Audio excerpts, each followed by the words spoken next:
পুথিখানি ডাঙৰ দীঘল কৰিছিল।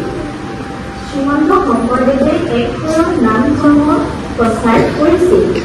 বৈষ্ণৱ ধৰ্মৰ বৰগীত ভাগৱত আদি শংকৰদেৱে ৰচনা কৰিছিল। শ্ৰীমন্ত শংকৰদেৱ